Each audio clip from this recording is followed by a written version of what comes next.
Wait, there's the thing. Right. Okay. Oh, stretch to start. Oh. All right. Ladies and gentlemen, boys and girls, non-binary folks of all ages, welcome once again to Vancouver, BC. It is 9 o'clock on the nose, and here we are doing the crochet. We're doing some prototyping. It's very important to do some prototyping when you're trying to think of something new to do with the bag. But in this case, it's because the last thing that I made does not spark joy, and I'm kind of fucking sick of it, and I want to do something, literally anything else. I've had an interesting week. Hope you guys have had an interesting week as well. I don't know what's been going on at the news. I have not been paying attention, so I don't know. Just going to avoid all that entire topic. I don't know what's going on in the world of politics. Thank fuck. Um, I have somewhat kept up with shenanigans to do with the raid on Mar-a-Lago. Could not happen to a nicer asshole. Still hoping for the day Trump gets perp walked out of wherever the hell he's staying. But then again, I'm pretty sure I'm not the only person who is waiting for that particular day. But anyway, things change, or things can change very quickly. Let's concentrate on what we're good at. Let's concentrate on something nice. Which basically we're going to concentrate on ye olde crochet. Now, the thing that I've been working on for basically the last week while I was away at Vancouver Island for a couple of days is a bag which uses a different pattern. Like it's like basically I normally do like I'm normally kind of big into the whole corner to corner crochet thing, and I kind of lean hard into that. Well, I'm afraid that it was not working out very well for me this week. And I kind of just tried something new just to kind of get, maybe like just mix it up a bit, because like I said, always look forward, never look back, If something doesn't work, you just continue with it, it's fine. Hey Crowbar Scout, how's it going? Talking about crochet, I've been working on a new bag pattern and I'm afraid it does not spark joy. It has not been working for me. But I've had an interesting week. Hope you guys have had a good week as well. So now I'm working on essentially something a little bit different. I have a concept in mind of a bag which kind of uses some of the elements of corner to corner crochet, but does it like essentially I want to do something that produces this kind of like the crosshatch or the diamond pattern. Hi KK, how's it going? So I'm trying to figure out how to do a bag that does a specific kind of pattern that kind of replicates the quilted diamonds on what you'd normally see in the classic Chanel bag. Now I've been working on trying to replicate this in crochet, and sorry to say I have not been succeeding as of late. And I've tried a few other things just to kind of get into the swing of like random ideas, let the brain kind of work overtime and see what I can come up with. And I'm afraid I've got nothing good or nothing that I consider kind of worthwhile. I did do an entire bag and I put it up on Instagram, and that was the black one with the grey arrows on it with the clear handles. If you guys are on Instagram and saw that, like pretty doomed. Like in it, the thing is that the pattern was nice, but not. It's not what I wanted. It's like I want something that more closely resembles the Chanel look, the Chanel bag. So that's essentially what I'm going to have a go at tonight. I'm doing a quick base here, a quick 3-round base, and then I'm going to start fooling around with this and this, two different colors of cotton, just plain cotton. And this is fairly old cotton as well. This is stuff that's been like worked and frogged a few times, so it's pretty fucking unforgiving. But like it'll do the job, and the important thing is that there's high contrast, okay? Because when you're doing this kind of weird ass fucking shenanigans, prototyping and all that, you generally have to kind of go with strong colors just so you can see what the fuck you're doing or what kind of pattern you're going to get out of it. Now, apart from that, like I said, I've had a very interesting week. I have been, why are you not working? There.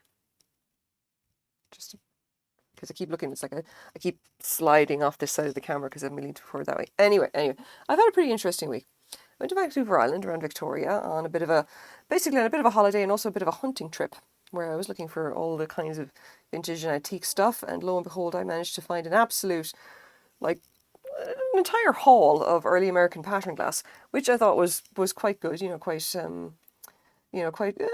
a good use of my time. I went to something like 4 different Salvation Armies, one of which I can't find the receipt for, which is not not is that's really bothering me. I need to find that for, ye olde accounting purposes. But I have to say, there is exactly one Valley Village, all right, in Victoria, all right, it's the main one, okay?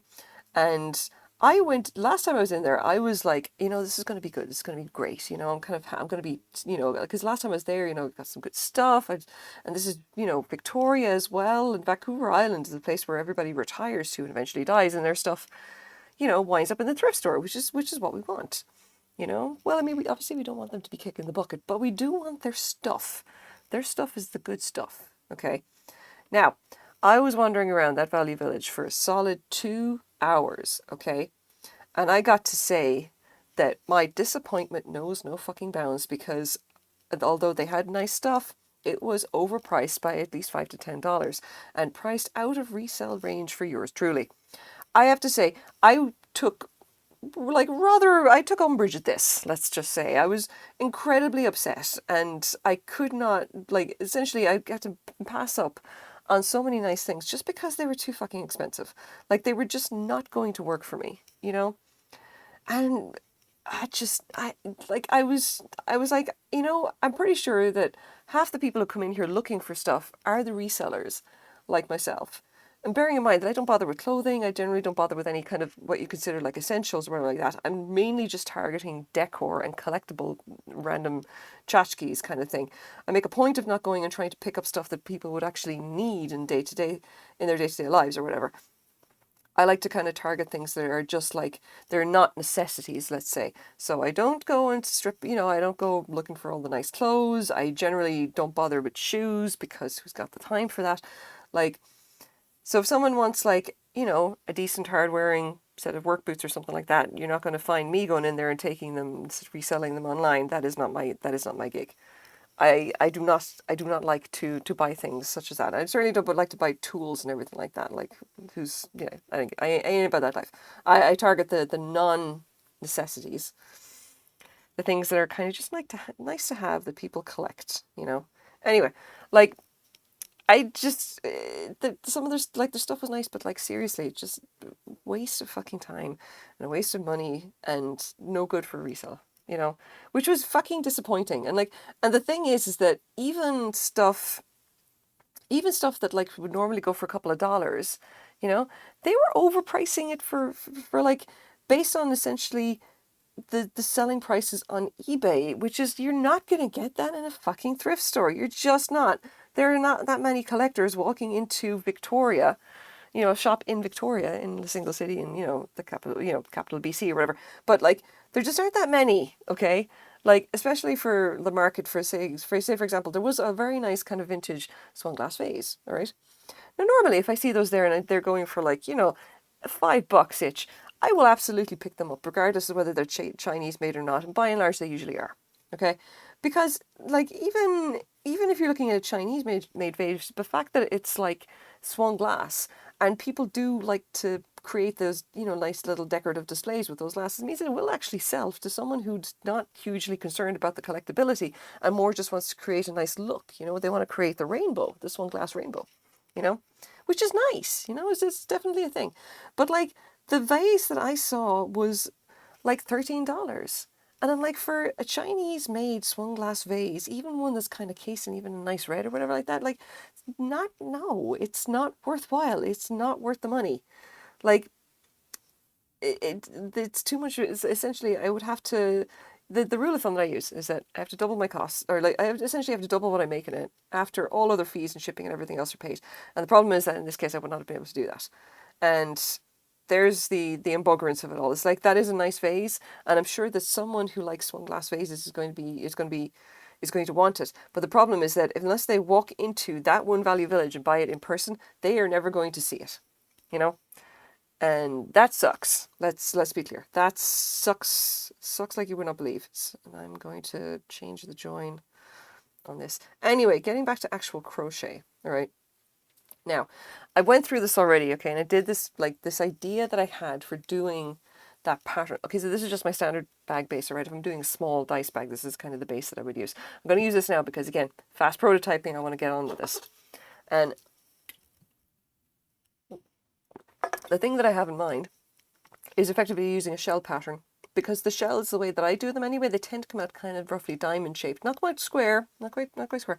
They're mostly diamond shaped. And I figured that this is going to do the job, all right?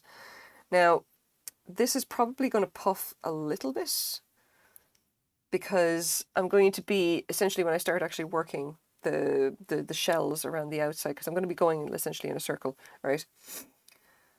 Now, when I start doing that, I'm pretty sure that it's going to puff a little bit and it's going to look kind of weird.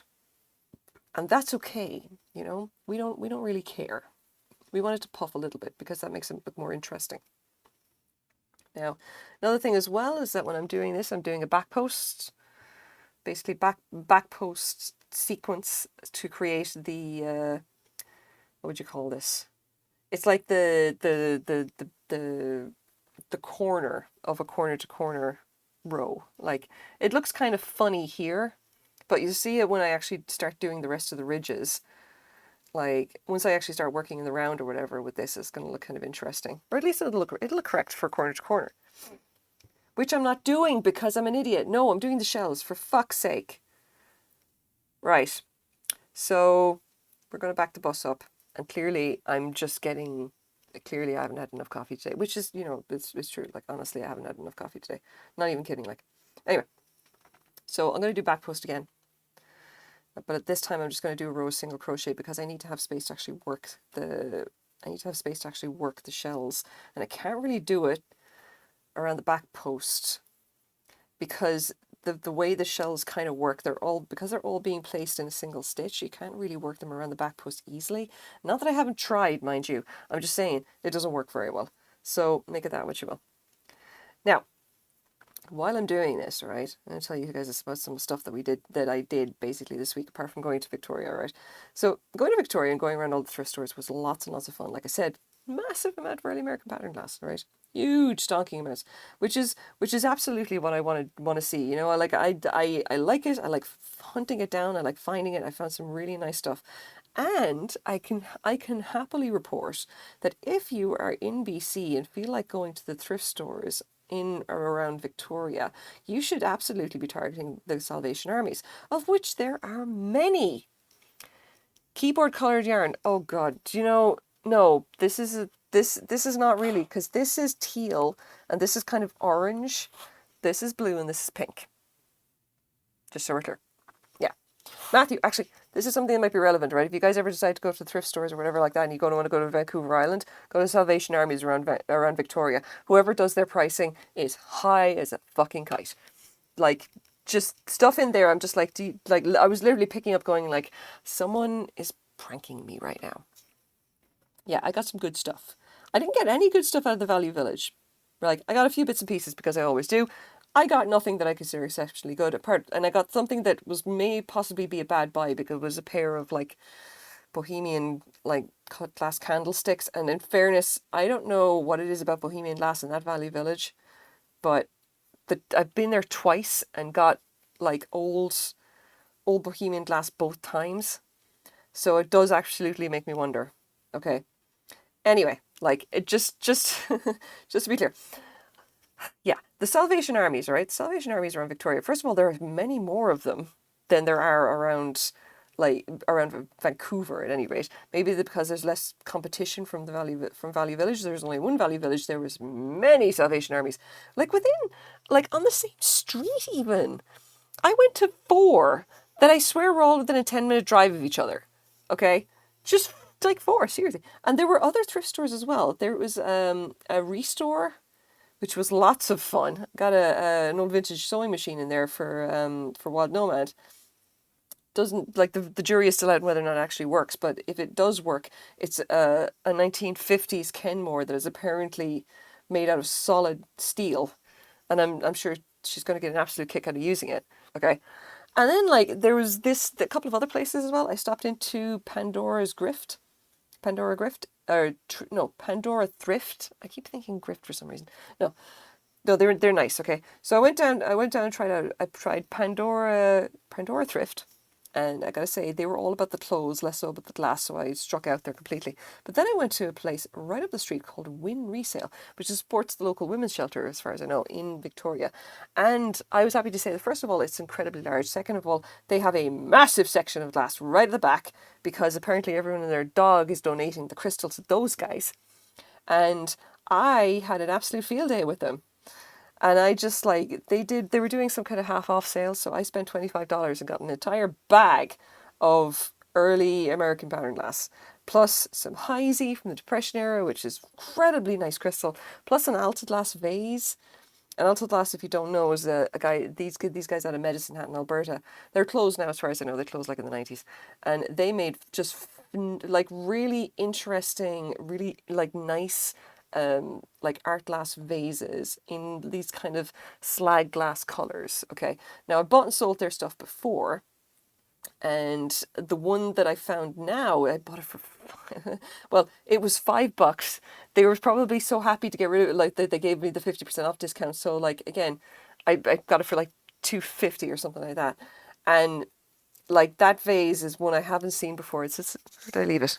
Oh, actually I have it. Yeah, here we go. So this is it. This is the Alta Glass vase. And it doesn't really look like much here, okay? Because, well, I mean, because it's just like my camera's shockingly shit, all right? But you can see it's kind of translucent here. This is actually in person. It is a very nice kind of translucent kind of lavender kind of a colour. And you can see that it doesn't look like much on this. But you got to trust me, it is a very nice looking vase. Like, you can't really see the colour through here, but it is translucent. And it's also got the price sticker still on it because I forgot to take it off. Yeah. Great vase, that. Now, the last time I actually had an Elsa Glass vase, I ended up selling that sucker for like, what, $70 or something like that? So that one for $2.50, I'll probably sell for something similar. You know, like, absolutely worth my while, and happy, very happy just like to pick up all of that stuff. And like a lot of these things, it's like, it's really just a question of like, do you know enough to actually recognize it when you see it? Happily I do, and I've gotten so much early American pattern glass, and I got some rare pieces as well, which I'm probably going to sell. And like, the nice thing is that like I only need to have like maybe one or two pieces that sell, and then I'm going to be, you know, it's going to be good, you know, make up I will cover my costs at least, which is really what I want. Okay, I'm nearly finished the setup row, so we're gonna get into the actual pattern real soon. Now, the other interesting thing that I found while I was in Victoria is hand-painted Nippon. Now, I don't know if you guys know a lot about, like, oh, how was the Carbuse? That's another story. I'll get to that in a second.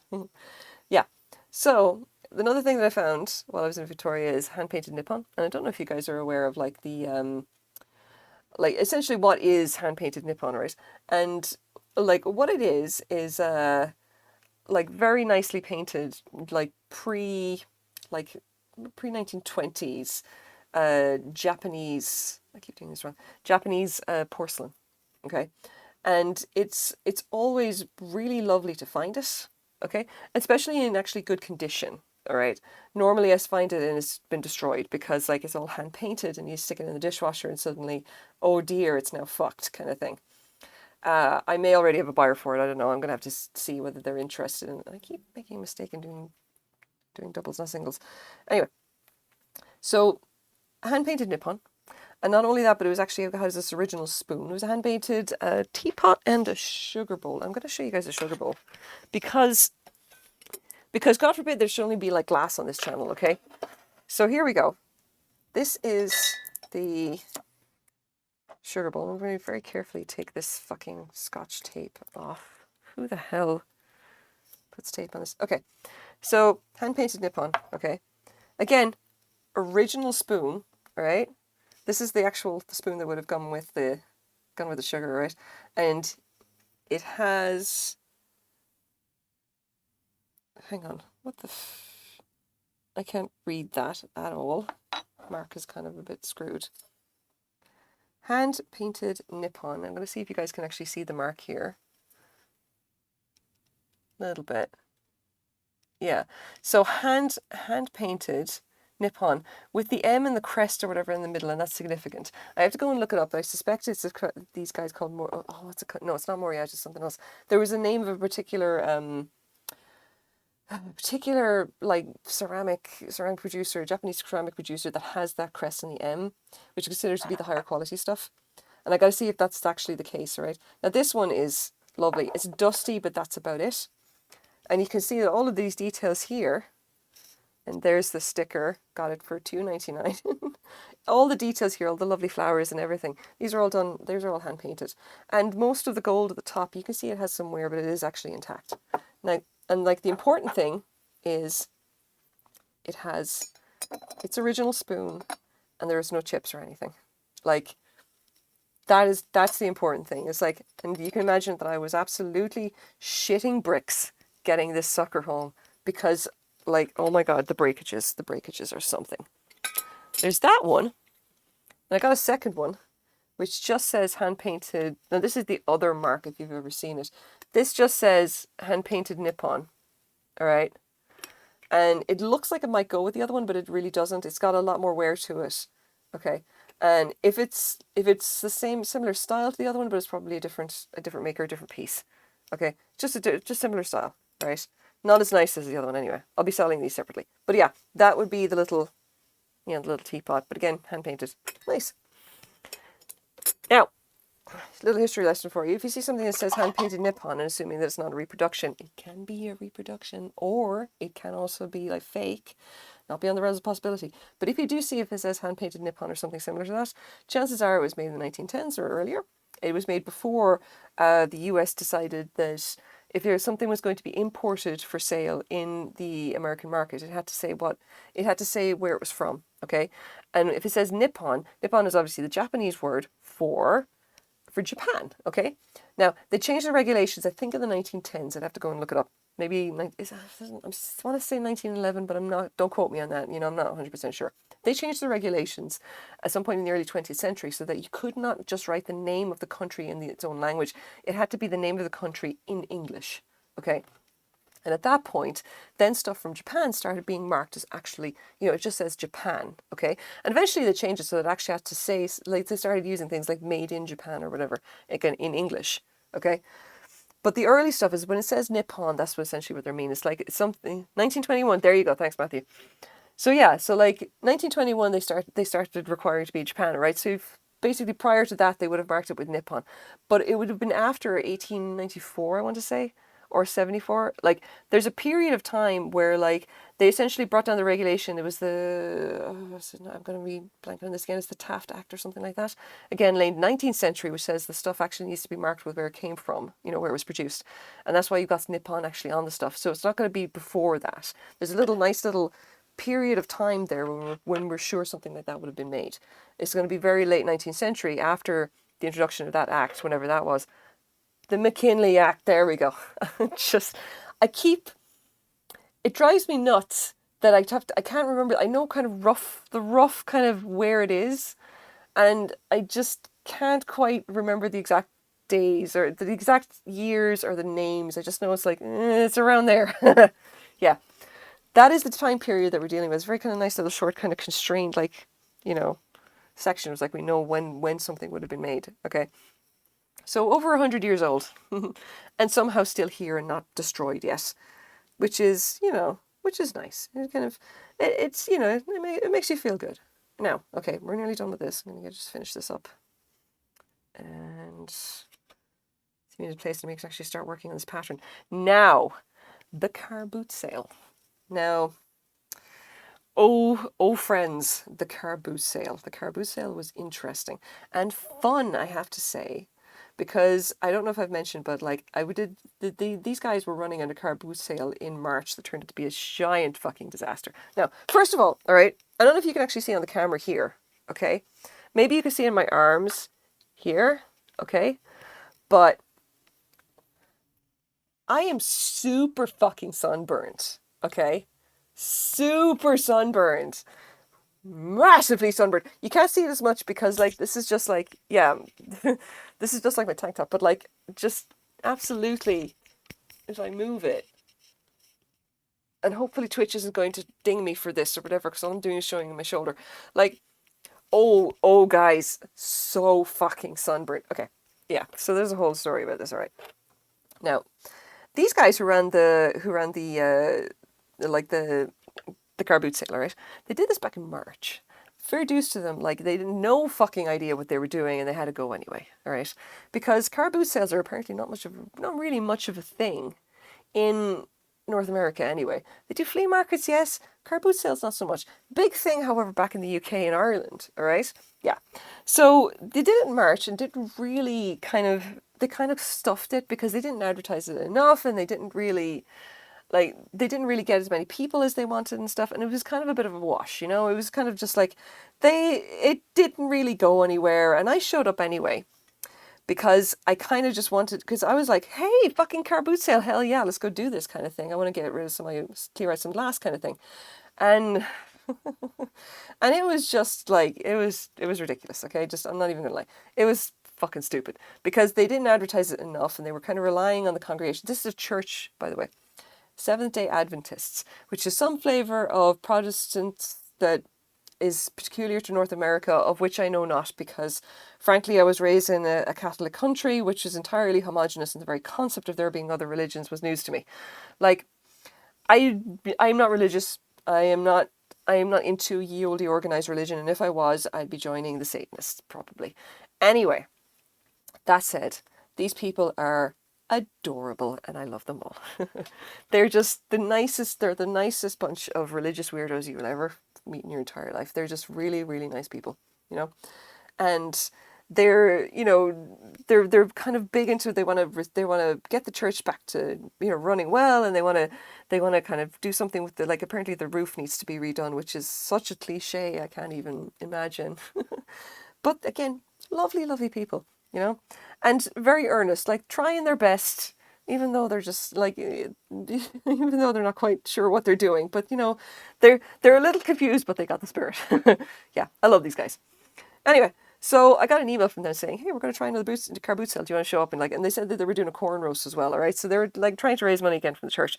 And they said, first hot dog's free and then you pay for after that. And I'm like, hell fucking yes, I will show up for you guys.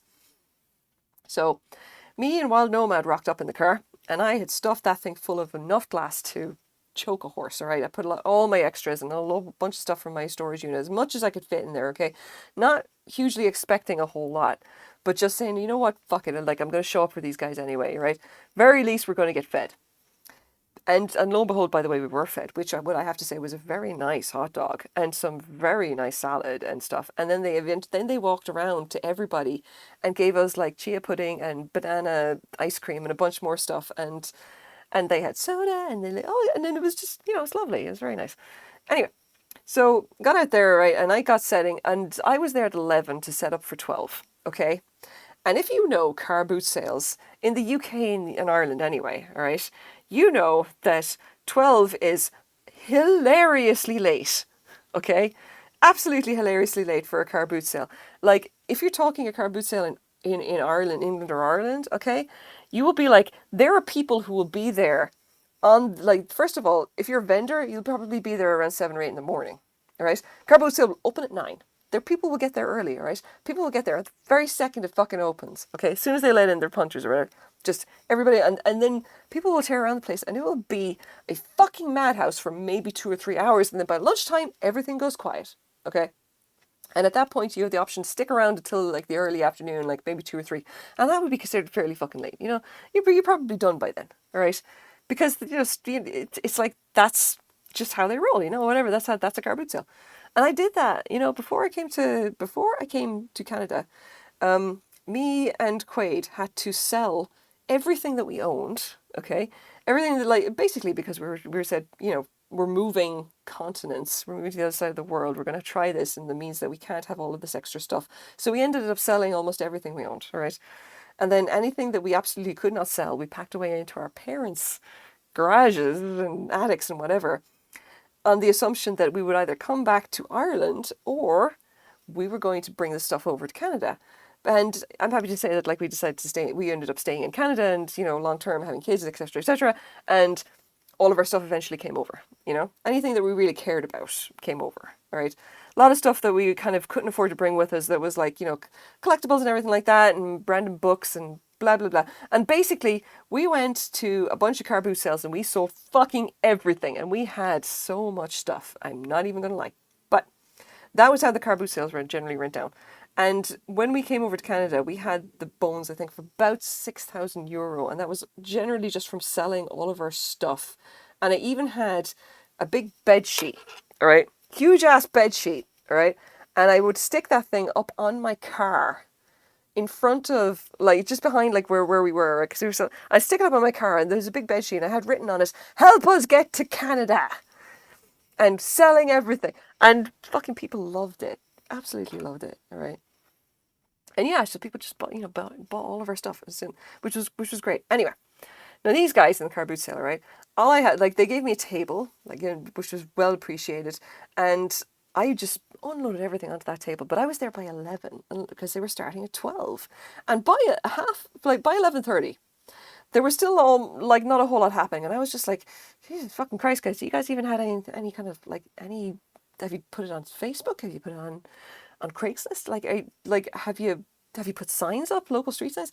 And like, in fairness to them, this time they kind of had it, under control. They're still starting far too late for my liking, but they did get the street signs up. They got a whole bunch more kind of like, they had like signs up and everything. They put it up on Facebook and I presumably on Craigslist and a few other places, and I even put it up on my Facebook as well, just to kind of like, I rejoined Facebook in my official capacity. So I did end up putting all of that stuff up there. Anyway, so we actually got people. We got a fair number of people, and like, I just ended up playing it. Like, I had a lot of fun. And I have to say that the best part of the whole day were, I swear to God, these little kids, all right, coming up with their pocket money, like fucking coins. And I'm talking dimes, all right? I'm not even talking quarters, I'm talking mostly dimes. Dimes and 5-cent pieces and whatever. I don't know.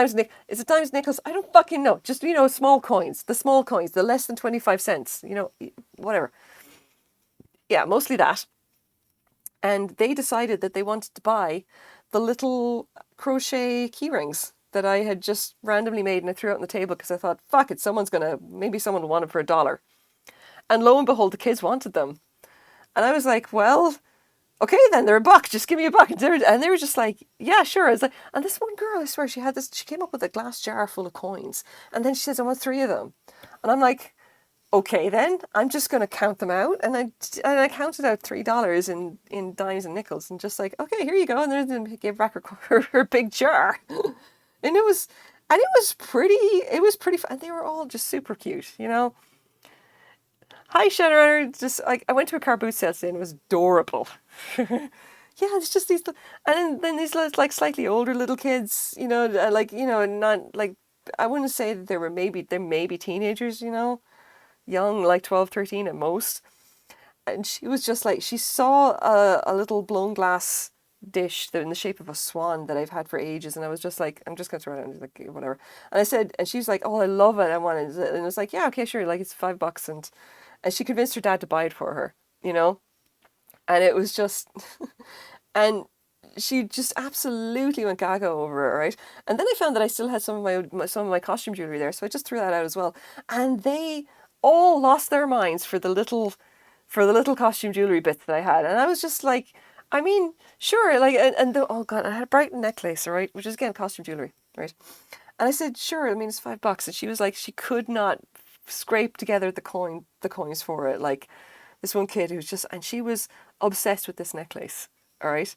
She absolutely wanted it. She wanted it and no idea how to get it. And the look on her face when she realized she couldn't get it, just absolutely made me just crack. I mean, I was kind of cracking up anyway because this is incredibly funny. But I was just like, because I thought all of them were just absolutely adorable. But then I saw like the look, like her face, just like she wanted it so badly.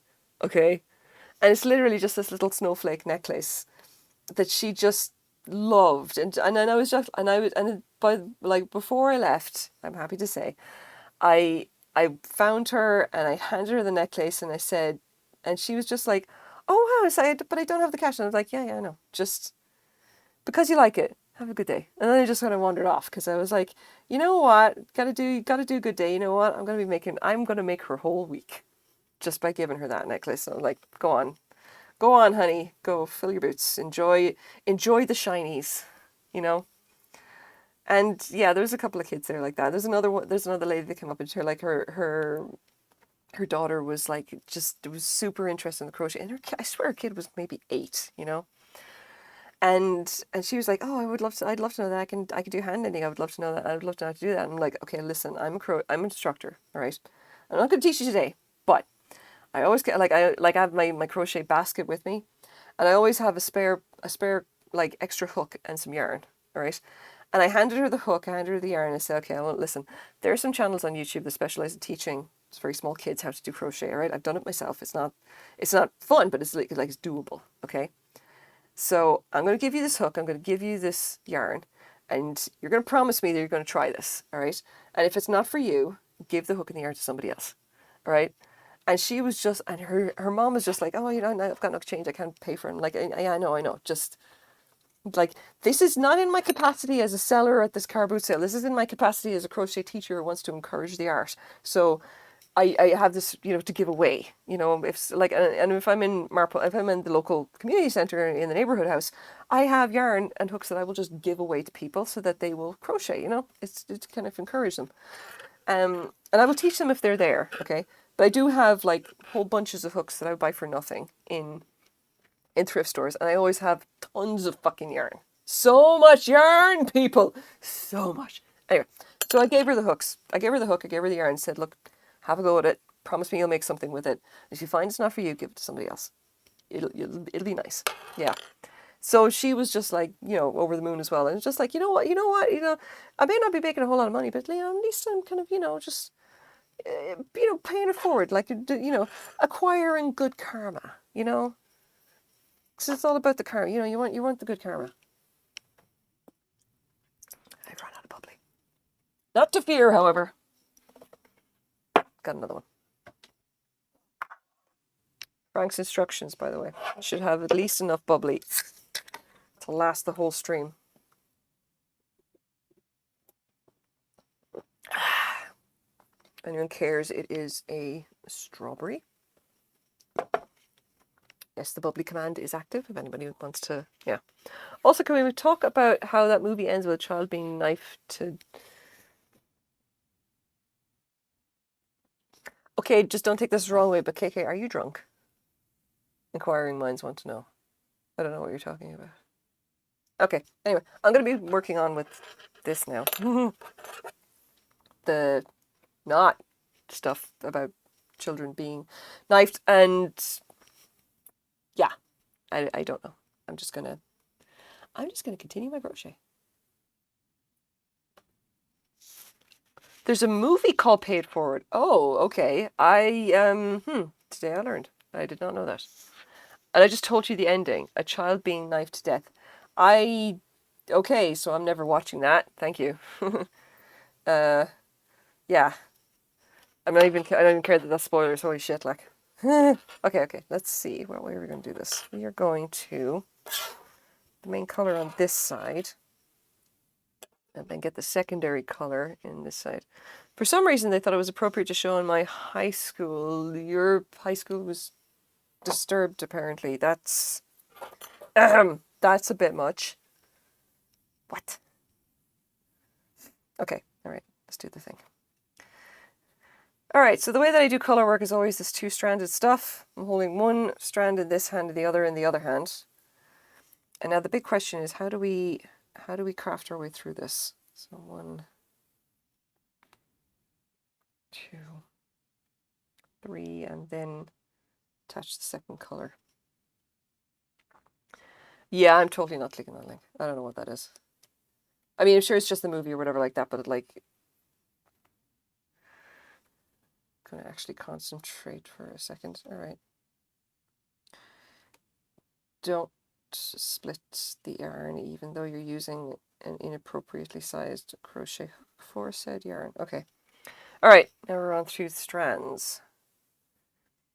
Now, the big question here, okay, is that I essentially need to do a back post, but yeah. Let's see. I need to do a back post such that it hides it on this side. And I realize that that makes no fucking sense, and I do apologize. But you're gonna have to trust me on this one, kids.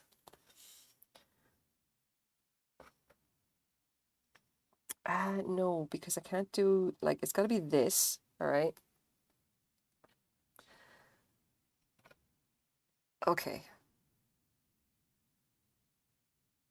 Let's do 2 throws, because it's only the tops of the stitches that need to be done.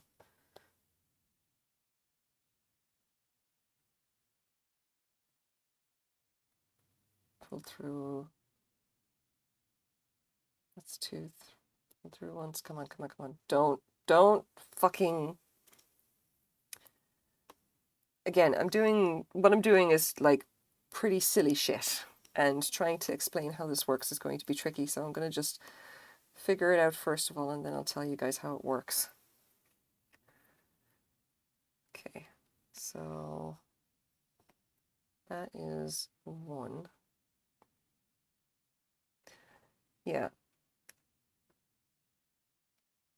And I need to do it in the back post, so that's the really important thing. So throw on that side, in, down and around somehow. No, it doesn't work. Okay, now here's the problem, all right? And it doesn't really look like anything here, but this stitch right here, that stitch right there, if you can see it, because my lighting is god awful, that stitch has the first 2 throws are on the blue, and the last throw is on the pink. All right. The idea being that it makes the top of the top of the stitch is pink. But the problem that I've got here is that essentially the throws have to be done in, first of all, the throws have to be done in a particular sequence. Okay, which should be fairly obvious. But the thing is that because I need the top of this to show through. Because when I actually get down to the next row, what's going to happen is that I'm going to be essentially doing a double in here, and it's going to wrap around the top of that stitch, and that could be hold on, wait, the brain's got this one. Hang on. Right, no, let's do this. We can do this. I have an idea, and this is why having people to try and explain my insane shit to, even though it makes probably no sense, is deeply, deeply important, because it means that I can think through how to make it go. Okay? And that is super, super important, because that is how we make the experiments work. Now, throw, and I'll go through. This is going to be tricky, but I'm going to go through the back loops here,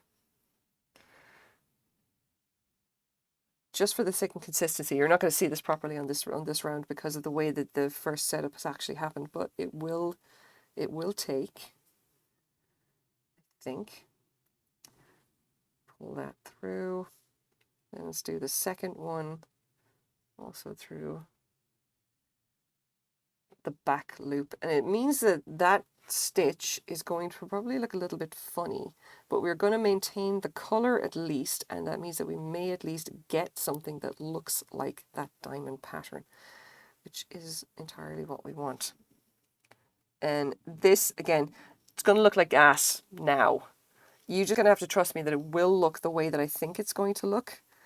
And I realize that is probably no help at all. 1, 2, 3, 4, 5, 6. Yeah, here we go. 1, 2, 3. Yeah. Like, again, totally understand that this probably doesn't make a whole sense, because I'm trying to do something so specific. Okay. 2-stranded color work like this is pain in the bollocks a lot of the time. And okay, all right. So you see what I'm going to here. I'm going to throw first here, all right, while keeping this down. Then instead of going in here, I'm going through back loop here. And then when I wrap it down and around, I'm actually wrapping around the pink to anchor it like that. Okay. And then throw again, pull it through. And now that's essentially the first two stages of the stitch, and then grab that and then pull through, and that is now the top. Okay. And you can see that we've got this line of pink starting to form. All right. And like this by the way is what I can only describe as fucking irritating. But it does work. It does work on a very weird way, because I did a bag of this and it just essentially did not think to do like essentially back loop for just these set of stitches so that the actual colorway can be maintained. Now let's see. Yeah, it's probably going to look kind of funny until I actually do the first set. But, you know, it's got possibilities. That's the important thing. Yeah, I can see that the weaving here is a little bit funky as well, but I think it's going to work. I think it's going to work. And this thread does not, or this yarn, I should say, does not lend itself to such things. So if I go, and I may even go through both, like more than one back loop, as in I'll go down to the one before just to make sure that the anchor is good, because you can see there's quite a bit of a gap there between, and I don't want that too much. Yeah, see, that loop there has gone too loose. Trying to hold tension on the two strands at the same time, by the way, is generally just fucking irritating anyway. Like, it's just really stupid tricky. And it may be easier to do it both in the same hand, but I generally don't want to. Look like that. Again, through just those two. And this thread is, the yarn, not thread, is prone to split anyway, because it's just your basic cotton. But let's continue on the assumption that we're going to make some of this shit work somehow. And you never know, we may come up with something nice. Yeah, this is a very stupidly rough shell. And the pink is kind of a little bit, showing through a little bit too much. So I may need a different type of yarn. You see, I'm kind of gonna fuck that up right there because the looseness is way too much. Yeah, it's like, I mean, okay, yes, I can crochet with my feet, but so we're still talking about something relatively technically complicated, and trying to prototype this is very tricky anyway. All right, let's try this again. Like, I can still see that under here and then through in here is probably going to work for back stitching or back for back loops in here.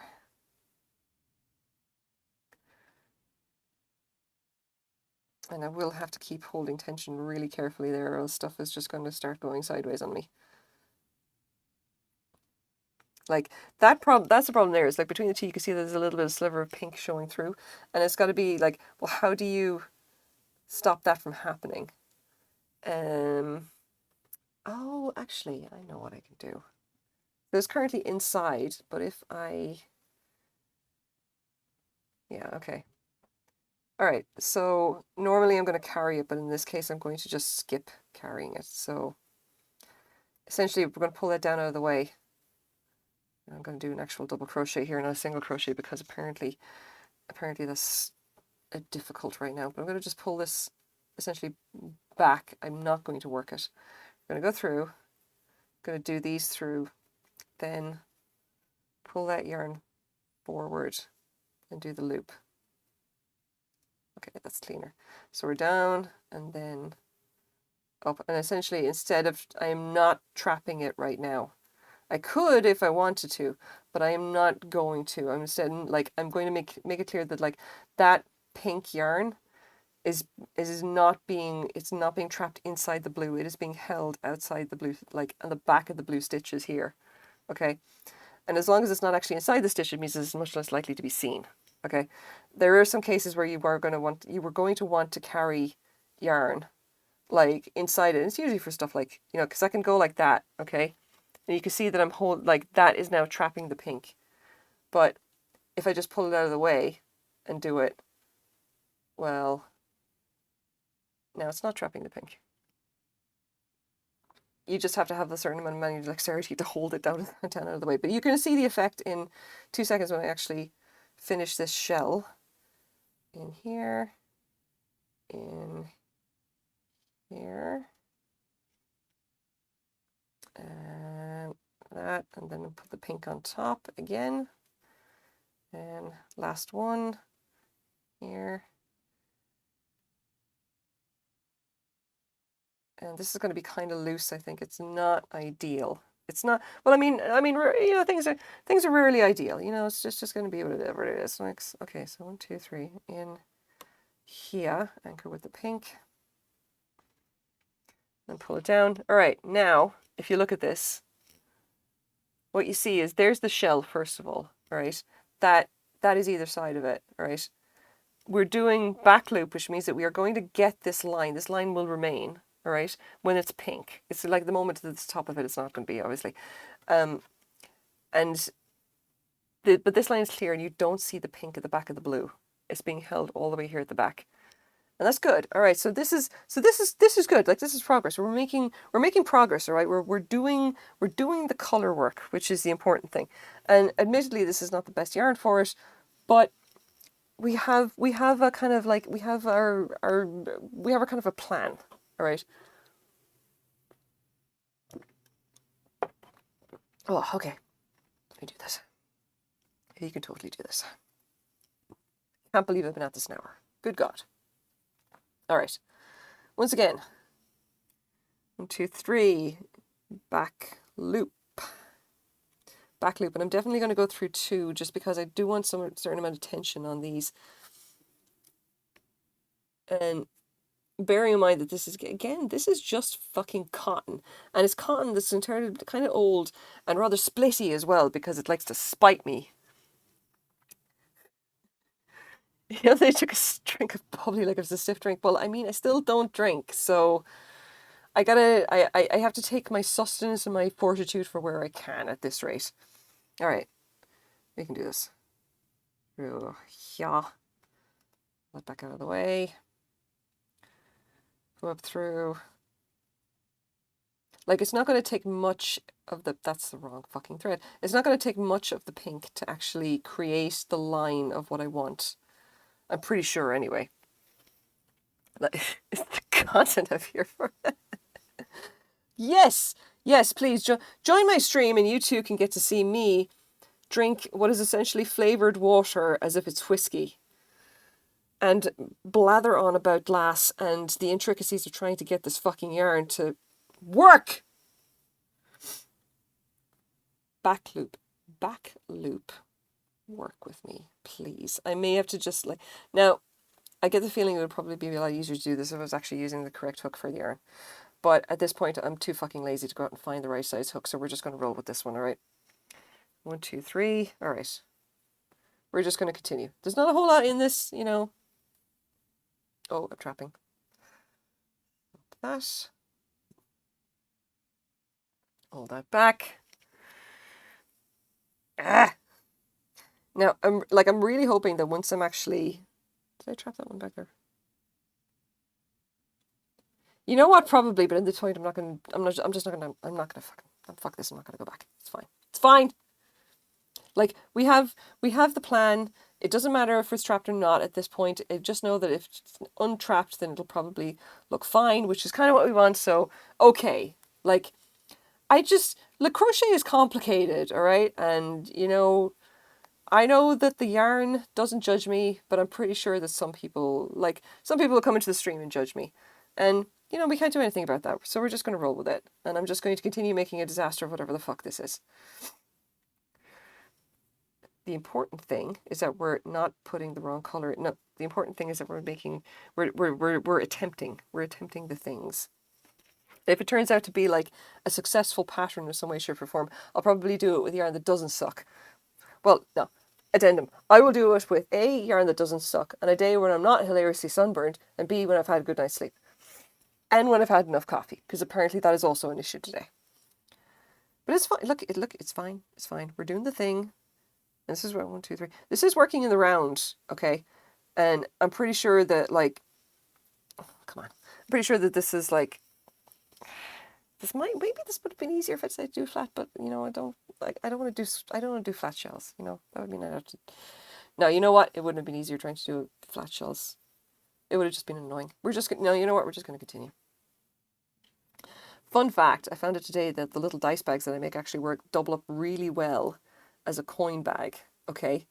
Because I have literal pounds of coins currently weighing down my purse because I have now so many dimes and nickels and stuff. Oh, come on. So many dimes and nickels. Why are you not fucking letting me through that loop? Son of a bitch. All right, we're going to go through that loop. Fuck you then. Who knows what this is going to look like? This could be the worst fucking thing I've ever made. Are the smalls taking up or fighting at all hours again? No, the heat is just ridiculous. Something has happened to Vancouver. Apparently we are in the middle of some kind of... I'm not entirely sure what's going on. I know is that it's bullshit hot and I keep being woken up at some ridiculous hour of the morning. It sometimes varies between 2 o'clock and 4 o'clock in the morning. And I blame this entirely on the fact that I am Irish and thus utterly unsuited to this weather. I even checked the forecast today and apparently it got up to 27 degrees. And I don't know if you know anything about Ireland, but 27 degrees would be considered fucking insane weather in Ireland. That would be like everybody is just going to go outside and I think just get drunk and lie around in their underwear and just like, what the fuck is going on? Clearly hell has opened up and decided to vent its heat upon us as punishment for something that we did. I don't know what. The list is kind of too long. But look. Long story short, I do not do well in the heat. I mean, it was 27 degrees and I was outside and I was like, let's just say I was outside basically without sunscreen for maybe half an hour before I realized, oh, it's kind of burning. I should probably put on sunscreen. And that is what produced this entire mess here. And also because Wild Woman was there and she said, maybe you should put on some sunscreen because you're really pale. And I was like, I'm sure it'll be fine. No, it was not fine. It took like 10 minutes later. I was like, you know what? I think maybe you were right. Because then I put on the sunscreen and realized that my face was burning. And I was like, oh yeah, I remember this. This is why I normally go outside with all my, with my arms covered up. That I just conveniently forgot to do because I just totally fucking forgot. Well, I was just being stupid, okay? Like, don't be me. Don't be hilariously fucking Irish and pasty white, like whiter than fucking white, and then go hang out in a church parking lot for like 3 hours during the hottest part of the day when you were absolutely guaranteed to burn like fuck, even if you're wearing sunscreen. And yeah, did not take very long for me to do this. Come on, Jesus. Oh, you're splitting again, you dick. Just fucking be that way, I guess. You're just gonna be that way.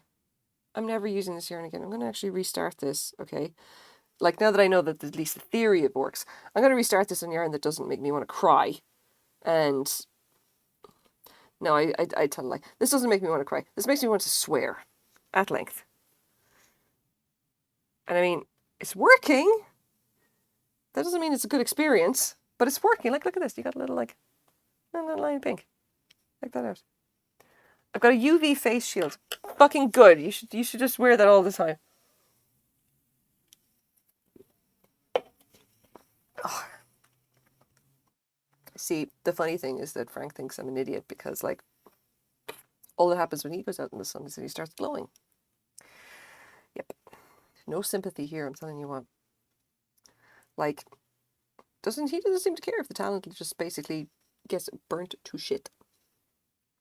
And keep having to remind him that he's not going to get paid if I can't stream. Like, the talent pays his salary, and you should really respect that, you know. Yeah, you know what? Yeah, rude. You know, just like seriously, but you know, I can't fault him really. He's too good at his job. I can't fire him. Keeps telling me it's just business. It's okay. Oh, so anyway, I've got other stories to tell you guys. I reckon I did actually have a fairly interesting week. Okay, now there's a bunch of antique stores around like Vancouver. Okay, and I honestly I love them because like every time I walk into one and I find someone who's like super enthusiastic about antiques or glass or whatever like that, I'm just like, I have found my people. Let us talk. Let us talk of glass. Let us talk of all of it. And basically you get basically me and whoever else is there, and we just fucking nerd out at each other about glass or antiques and other weird shit.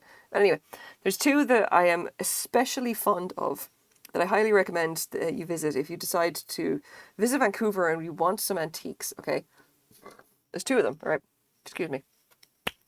Yeah, two of them. So the first one is Main Street Antiques. All right, and they're a little bit of a newer shop, right? And the proprietor is this older guy called Don, and he's got a sidekick slash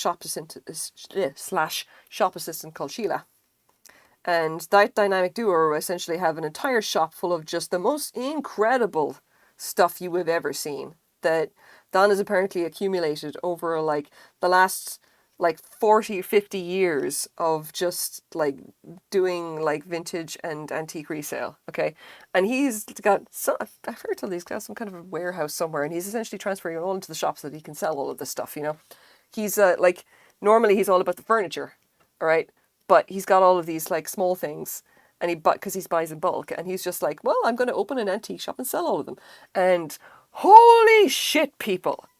I just walked into his shop and I was like, this is, I have reached, I have reached nirvana ahead of time, and I didn't realize it would be this brown, because he has so much vintage furniture and he has so much vintage glass. He has like several Gallet lamps, okay, which I was looking at going like, I don't want to touch it in case I fall over and break it, and I break a $30,000 lamp. And I would be so upset if I did that. I honestly would. Like, his stuff is just full of just the best antique glass. Like the stuff that we get you super excited. I don't think there's a single thing in his shop that was made after 1950. All right. Oh my God. It was, yeah, it was just like I have come home and I have found heaven, and it's just got all of this amazing brown furniture in it, and it's just nothing but just the most incredible like Art Deco, Art Nouveau glass. Just so much of it. It's just beautiful. Okay, absolutely beautiful. So just absolutely my jam. Okay, and I was just like, I'll get in there, right? And Sheila is just kind of like, she's lovely. She's the business, very very much a business minded person or like that. But me and Don will start talking, and all we'll do is just like, he'll pick up stuff and go, hey, oh hey, check this out, and I'll just go, ooh, that's a blah blah blah, and then the two of us just talk at each other about glass. It's great. Just it fills my soul with joy. It's great. Anyway, so that's one of them. Okay. And hopefully I'm actually going to start, I'm hopefully going to have like an agreement with Don and Sheila that I will actually sell some of their stuff on consignment, because I know that I can get a little bit more for, like, they have a lot of stuff, and I basically offered, like, you know, just like, I'll try and sell some of your small stuff on consignment on like online, because like they know nothing of websites and I know everything about websites and selling online, obviously. Which is going to be, it's going to be good. Like, it's going to be fun, and it means that I get in there and I get to take pictures of all the pretty glass. And as you can imagine, this makes me a very happy camper. So that's exciting. Now, that is not the only other place that I can highly recommend, right? There is another place, and it's called Pierre's Antiques. And it is run by two guys, one of which is Pierre, who's the older guy, all right? And Pierre is just like, he seems to be just the quiet guy who kind of just owns everything, and he's got like, he likes what he likes, and he doesn't kind of stray outside of that. And the other guy is Dave. Now and Dave is very much like me. Dave is endlessly enthusiastic about glass. He loves glass. He loves to talk about glass, and he loves nerding about glass. And I was in there the first time, right? And I swear to God, I spent a solid 20 minutes just essentially just babbling about glass. And it was really just me and Dave talking talking about glass, going, oh, that's cool, oh, that's cool. Yeah, it was just like, yeah, it was great. They have an entire cabinet which is nothing but Lalique, okay? And I was just like, oh, and just, yeah, it was great. Like, if you know, like, the whole nerding out about stuff, you'll understand what that noise, the noise that you make when you see something, like, oh, that's cool. Anyway, great guy, great people, right? So the first time I was in there, right, and I was just like, I nerded about glass, right, and I was just like, yeah, I'll come talk to you guys when I'm in the neighborhood. Like, I can't hang around too much today, but like, I'll definitely be back, and we'll talk about glass, we'll talk about consignment, and maybe I'll sell you some stuff. You never know, like, because they know their clientele, they know what they want, all right. And I was back in there over the weekend, okay, and I literally walked into the shop, and the first thing I hear is that Dave says, "Oh, hey, it's the glass lady," and I was like, "Hell yes, I am the glass lady." Hi, how's it going? You guys doing well? I gotta show you some glass. and just and I ended up showing them a bunch of glass to kind of get their basically I get to get their professional opinion on some of it, because they know their glass, all right, which is great. And I ended up selling them some 19th century French like martini glasses. Like, they're kind of like tiny little cordial glasses or whatever, the little hand painted roosters on them.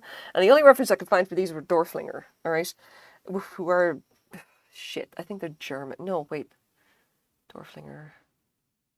No, I'm blanking. Fucking maybe not be German. I don't know. I had a reference there for something else, and basically they said, no, look, that's not the thing. It's something else entirely. And I'm like, oh, okay, cool. Do you want to buy them? And he's like, hell yes, we want to buy them. Like, 19th century French stemware with little painted roosters on it. Hell to the fucking yes, they want to buy that. Apparently, that's the kind of thing that their clients are into. Okay, and like these guys, these little glasses, they were beautiful. All right, they were in perfect condition. They were gold rimmed, gold edged, and everything like that, hand painted enamel, and they were lovely. Okay, and I bought them in a thrift store for $2 a piece. Okay, and I literally just like, I said to the guys, like, what do you give me for these? And they said, I'll give you $45. And I'm like, fuck yeah, I'll take $45 for that. Because they're gonna sell them for like, I don't know, 100, 200. Who gives a shit? $45 is mine. Yeah. So I told them afterwards, like, yeah, I got them in the thrift store for $2 each. Like, of course I'm making money on that. Brilliant. So I ended up taking that. And then we had a great discussion about glass. And I was like, and then I mentioned that I have more crystal, specifically Stuart crystal. I'm getting no traction on it. Like, do you guys want crystal? Like, I can get that for you. And he's like, oh, hell yeah, the Stuart stuff, definitely. If you have like nice wine glasses and everything, just bring them in, especially like sets of 8 and 6 and all that, they'll take it. And I'm like, fucking hell yeah, I'll bring that stuff in. I'm getting nowhere on Etsy with it. Like, apparently the young uns are not into that. What are you going to do when one person goes, hey, it's the glass lady, and another one says, it's the crochet woman, and then they look at each other like the Spider-Man meme? I'm going to laugh my ass off is what I'm going to do. I'm going to get immense enjoyment from being told them. It's like, ah! It's going to be really funny. Because then I get to work out, where do they hear about me from? It's like, where did you hear about the glass lady? Do tell, please. Okay, all right, now hold on. We're getting to the end of the round here, which means that we're almost at the point where I'm actually going to start Vancouver's Woman in History. I'm going to put that on my business cards. The next iteration of the business cards, maybe not the current iteration. I've already made them. I don't want to reprint them. I like that though. International Woman of Mystery and Creators, because I am Irish. Okay, hold on. 1, 2, come on. Almost done with this row, and then you'll actually get to see the color effect when I do the second line. 3. Dorflinger seems to be American. Oh, fuck yeah, that's that guy. He's the New York. Yeah. Dorflinger's American because he was ever in New York. Think he's originally Mexican or Spanish. I think maybe Mexican. Oh, excuse me. Ugh. Yeah, I think he was maybe I think maybe he was Mexican or Spanish. But I'm going to say Mexican just because, like, I don't know why. But yeah, he was working out in New York, and he was the caged glass was what he was really known for, if I remember correctly. All right, we're going to hook in here. And I'm going to do the additional join, or the hidden join, or whatever you want to call it. Who gives a shit? Okay, all right, we're good. Doesn't look like it, but I swear we're good. Okay, yeah, there we go. So now I've got the two lines obviously still coming off. And then I've got that row woven into the top. And just for the sake of it, this is going to be a weirdly shaped little bag, I'll tell you what. Met says from Alsace. Oh, okay. Why did I think he was Mexican? There's some. Oh, because there's some Mexican connection to caged glass, and he's known for caged glass. Oh god, yeah, it's gonna be one of those days. Like, it's part of the problem. Like when you're trying to remember like 50 million things about glass. So French or German, depending on period. Yeah, there you go. Yeah, like I can remember. Like I remember the forms more than the names, which is yeah, sometimes good, sometimes bad. I think. All right, okay, so now we're here at the top here, and that's going to be the next row. So now I have to start here, and now we're going to start this. And this is going to turn out to be a very weird fucking pattern, but promise it'll be worth it. And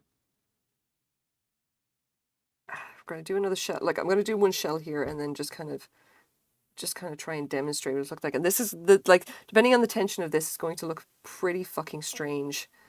And I kind of think I'm not going to get the full effect until I finally get the row above this, because I do know that like when you actually do this correctly, the shells end up looking a bit like diamonds because they point in the middle.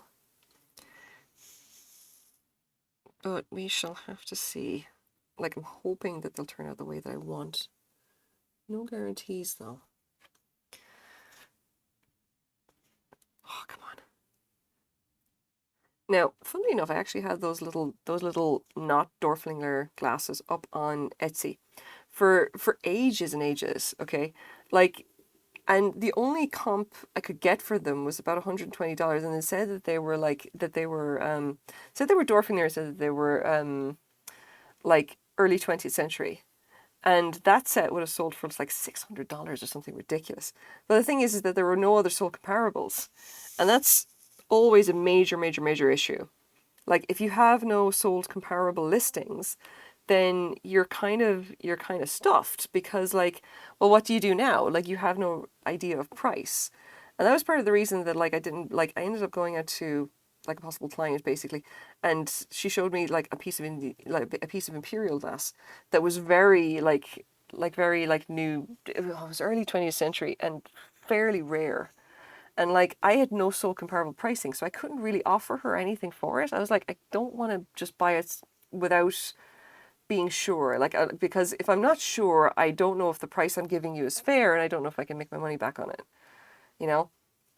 And more than anything, I do want to be fair if I'm going to buy stuff from people for resale. I want to know exactly what I'm getting, and I want to know that I want them to know that they're not being screwed. Because like I don't feel bad about screwing Value Village or Salvation Army or any of the big thrift stores or whatever out of like money, essentially by buying something that they don't know the value of.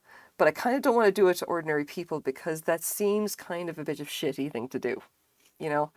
I kind of want to make sure that people know what they're getting, like that they know that I'm upfront or whatever like that, and I tell them what it is and why I'm giving you this price, you know. Oh bugger! No, got it wrong. All right, let's try this again. Gotta redo that stitch. I got the wrong thing. Put the wrong color on the top. And this is such a fucking annoying pattern to do. Especially on this thread. I shouldn't. Yarn! Oh my god, yarns. On this yarn. I'm still not doing it right. What time is it? 10:13. Oh god.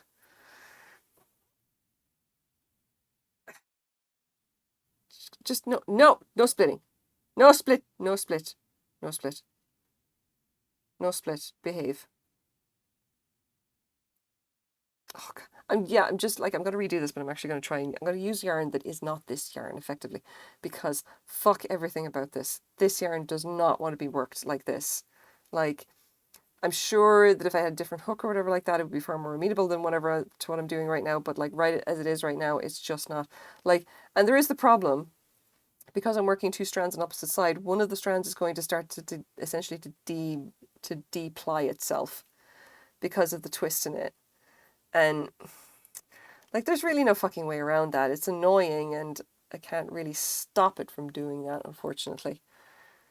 Like, because I'm working this way, this one is still plied. This one is not. This one is unplying itself as I work. And it's something to do, it's because the yarns are twisted both ways. Essentially, it wants to be worked from this side. As far as I understand it, like it just doesn't seem to like it on the other side. It Yarn is funny. Really fucking funny sometimes.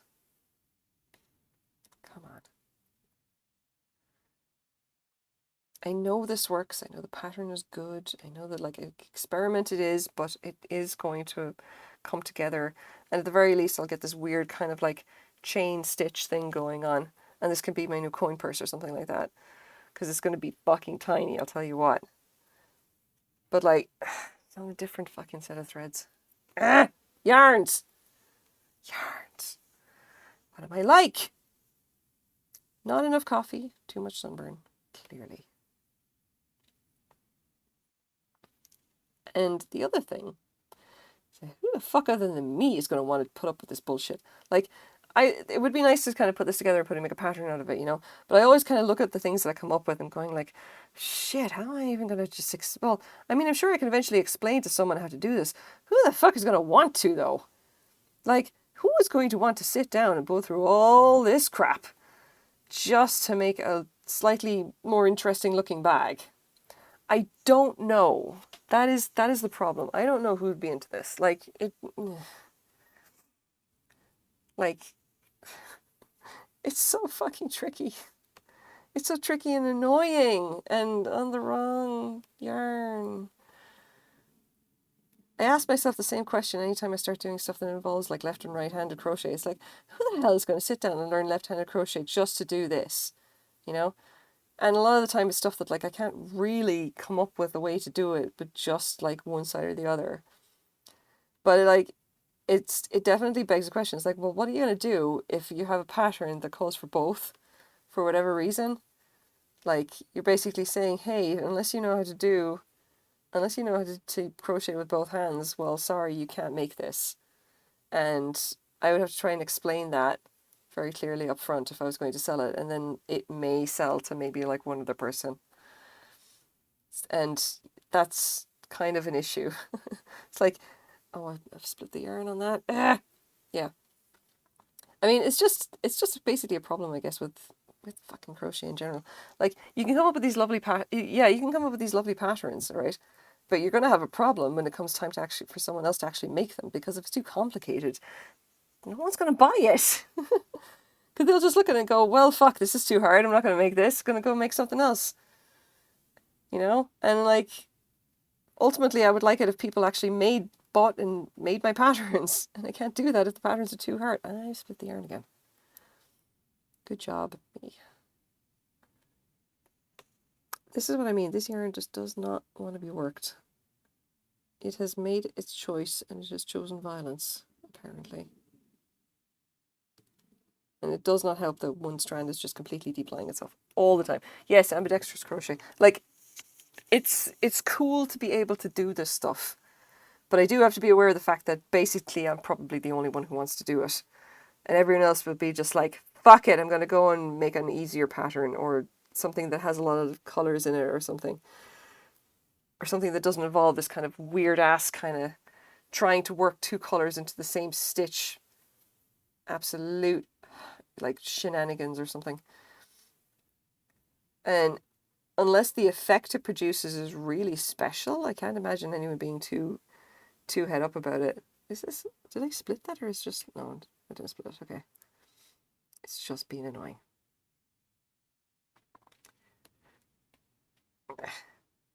Like, I actually, at one stage, I read fun fact, I actually went onto Ravelry and said, okay, well, what is the hardest crochet pattern, okay? And, or at least, what's the hardest crochet pattern according to Ravelry? And what I found is that the hardest crochet pattern is currently not available because it's like some kind of a top or whatever that has all this kind of complex kind of increases and decreases. And I was kind of looking at it going like, okay, this seems fairly, this is like doable. I wouldn't call it like I would want this. I would want like the crochet. Like if something is going to be the most difficult crochet pattern in the world, I wouldn't want it to be fucking impossible, you know. But no, this one was just kind of like more annoying than anything else. I wouldn't have called it like especially tricky. I would just say it's going to be, yeah, look, it's going to be annoying. It's like, yeah, it's just got a lot of increases and decreases, and like a top worked sideways, and it has this weird kind of a spiderweb thing going on. I'm like, oh, that's not bad. I mean, that's great, I guess. But the problem is that like, okay, it's a nice and interesting pattern, but apparently it's so difficult that nobody can really get it right, and nobody makes it, And unless I don't know, unless you're fucking crazy and just decide, oh, I just want to make something super fucking hard. Like, now that said, like the thing about really tricky crochet is that like people tend to kind of have they use tricky for like just takes a really long time, and that's why you get these lovely like if you ever see like there's the blankets that have like they have octagons and they're separated by little squares and they're all quite nice and complicated, and there's lots of colors and lots of different stitches and everything like that. But I mean they're not really that complicated. You're just doing different stitches, like different rows of different stitches of different colors. The effect is nice and it looks very complicated, but it's not like on a fundamental level, it's not that complicated. If you can follow a pattern, you can definitely make one, you know? So what you're saying is that you might be in the running for most difficult crochet pattern. I mean, I don't want to make something that's stupid difficult to make. Like, I don't want to design that because I don't know what the point would be, you know? I'm not going to do something unless I'm feeling it. So if it's, I don't think I'm going to be making a crochet pattern that's difficult for me, you know? And I don't feel like doing other people's patterns. So maybe, I just want to kind of work on my own stuff and make interesting little designs and like silly shit like this, which is like going to be weird pink and whatever. And I don't know how I'm going to actually demonstrate this if I do actually turn this into a pattern, because I think I kind of like it. I think it's coming out nice. It's just like if you like a pattern being difficult, I don't think is a reason for it, to make it kind of like difficult doesn't mean it's going to look good, A lot of the simple stuff really looks great, and especially in crochet. Just because it's complicated doesn't mean it's going to look nice. And God knows that like the average nice looking like the bag or something that I would make, or a basic kind of bralette top or something like that look a lot nicer than like this one pattern which is so complicated that everyone says it's super super hard. And yeah, but I'm not like it just I don't know, it is what it is. I'm not gonna knock people for wanting to do difficult things, but it's like I really do want my patterns to be doable by as many people as possible. And there is a very fine line to tread there, let me tell you what. Because you can make complicated patterns, but if you want more people to make your stuff, then, well, you're not going to get anything for having a pattern that's really, really complicated because no one's going to want to make it. And it is a far more difficult thing, in my opinion, to create a nice pattern that is kind of that it's fun and it's innovative and gives you I don't know, it produces something that's really kind of cool or whatever, or and and is still like doable by someone by a beginner, or someone who doesn't have a whole lot of experience, right? And that is like a rare skill right in its own. Like that's difficult, that's tricky. And rather than making a pattern that's just straight up hard, make a pattern that everybody can make, that it's still kind of fun and good looking. That's a whole skill in and of itself. And I'm getting long winded now because I'm just fucking tired, and I'm getting to the end of the second row, and we're going to start to see the fans forming in this. Like you see that, like that's the kind of puffy kind of little I mean, it's neat, don't get me wrong, but I'm not exactly going for this, so we'll have to go to the next row and then see if this will actually work the way I want it to. All right. Last bit. Ooh, I just got an email of someone wanting to pick up the projector screen that we're selling at Marpole Neighborhood House. And that's going to be fun. Oh yeah, so I got to tell you guys more about Marpole Neighborhood House, all right? So Marpole Neighborhood House is my local community centre, okay? Run by lovely, lovely people, all right, who really want to build community around like my neighborhood, and they want to essentially help people, and there's volunteers and everything, and they are the best kind of people in the world, right? They're great people, and I have been cleaning out the basement, obviously, on a volunteer basis. If you want to see what that looks like, you can take a look at my YouTube channel. Which I posted a while ago and then utterly forgot to I forgot to put up again. I have a channel for my vintage stuff. It's called Small Joyful Things. If you want to actually just Google it, you'll spot it easily enough.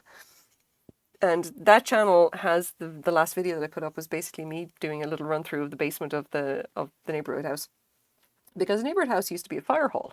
Okay. And it's super interesting, all the history that you find in the building itself, right? But they've got so much stuff down there. Oh my God. And one of the things that we found in the last week was a projector screen, okay? And it's a 10-foot wide projector screen that, like, and I'm looking at this going like, well, I mean, I can understand like why you'd need this if you're a community center, but why is it in the basement? And the facilities director was like, we literally just bought a new one. I don't know where this came from. And I'm like, it looks like old and from the 70s and stuff, but it's obviously still good. Like, do you want to sell it? Do you want to do something with it? And she's like, oh yeah, I mean, yeah, can we get money for it? Let's do that. And I'm like, well, okay then. And I've been doing a bunch of that. I've been just basically sticking stuff on Craigslist and giving things away for free and just generally just trying to get things out the fucking door, because, oh dear God, do they ever need the space? Like, bless them, they desperately need the space. Like, they want to try renting out like the basement and like essentially renting out storage and a few other things, because like they're funded by the city of Vancouver, but they have to bring in extra money somehow in order to do community events and whatever. All right, before I get into that, all right, that's the second line done, and now we are going to work on the next line, and I've cocked this up already because that should be the blue, not the pink.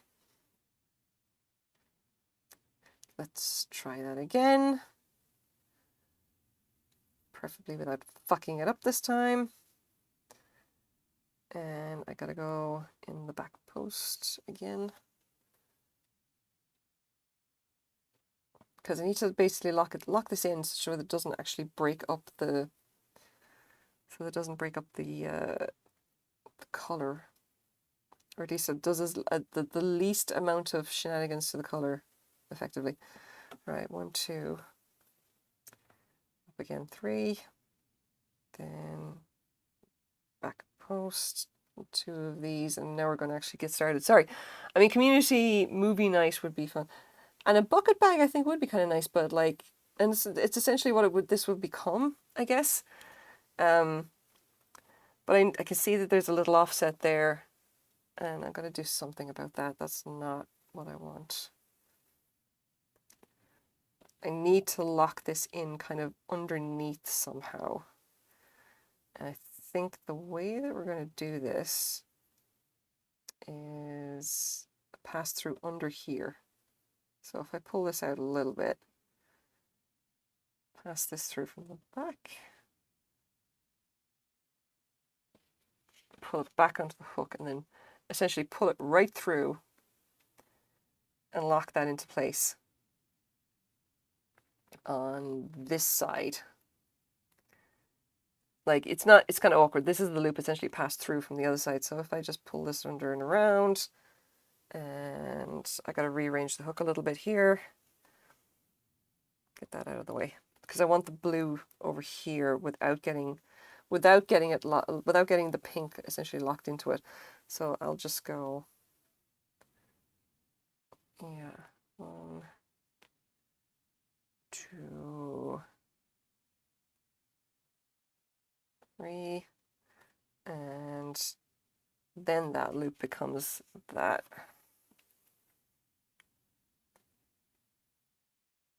That is backwards somehow.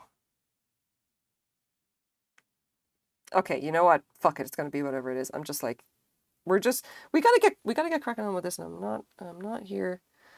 I am not here to get too fancy. It's got to be done, and it's got to pull things together. But then we got to get moving on and actually get into the next set. Yeah. Okay. So I'm gonna drop these in here, and that should hopefully cover some of the transition.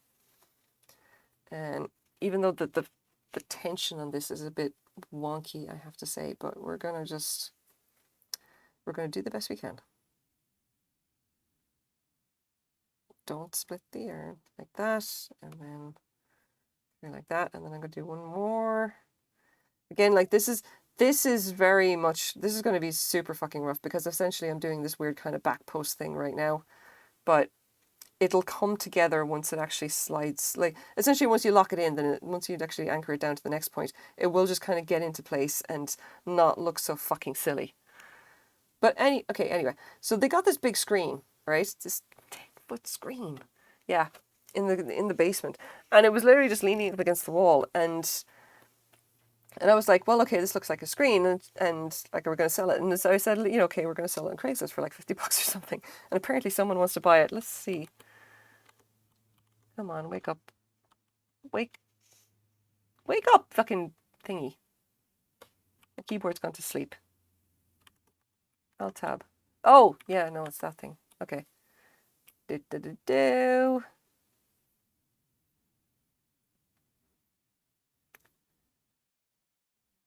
I just got an email from somebody called Rodney. Can I come by tomorrow to look at your projector screen? You absolutely can, dear sir. Rodney. Apparently, he's something like, his email address is something to do with beauty supply, and I don't want to guess about what he'd want to do with a projector screen, but would not be surprised. It's a 10-foot screen for $50. I'm pretty sure someone's gonna love it. That's my dad's. Okay, there you go. Yeah, small world, huh? What if it's your dad? Do you think he'd want a projector screen in Vancouver? Curious minds want to know now. All right, get this done. A couple of lines here. Oh, for fuck's sake, I'm losing tension. Don't mess it up more. Okay. All right, this should be working now. Just got to be somewhat careful. Come on. Yeah, you see, we started the row here, all right? And I know this looks kind of a bit funky, but once you actually lock it in there, it's going to even out and look kind of nice. And that point there is where it gets pulled, okay? Like, and you can see, like, it doesn't pull a whole lot, but I have noticed that it pulls just enough so that it becomes this this point, you know. You probably will, but his email is associated with an electrical contractor company. Okay, there you go then. All right, so this can work. All right, so the key modification is essentially you're doing only the top loop of all the double crochets in this other like essentially in the secondary color, and like I do color work a particular way, so I don't know if there's. I'm gonna have to actually look up like what's the normal way of doing color work with crochet, because it's not this, you know. I essentially hold two strands in different hands, and I'm using two different techniques because I just find that more comfortable. Like the strand in the right hand is being thrown using English throwing style, and the one in the left hand is just traditional crochet. Like if I had to actually stop and switch between both strands, I would probably go slightly mad, because that just it just, there's a lot of work in that, you know. But this seems a little bit like, I've tried to do the throwing style in with my left, and it does not fucking work. Like, I'm terrible at it. Like really, really bad at it. And these stitches are not stupid. They're not really that even anyway, but at least I'm not losing the color at this point. So in the third there, pull through. Like, and there you go. That's kind of like, you can still see that this bit here in the middle, but we're leaving this loop out so that we get this kind of a, like it will point up a little bit. You can see the point actually starting to happen here and here. And it doesn't have to be by much, again, like, but it's still going to be like a little bit of that kind of padded look that I'm going for. Just not in this particular yarn because this yarn is in burns.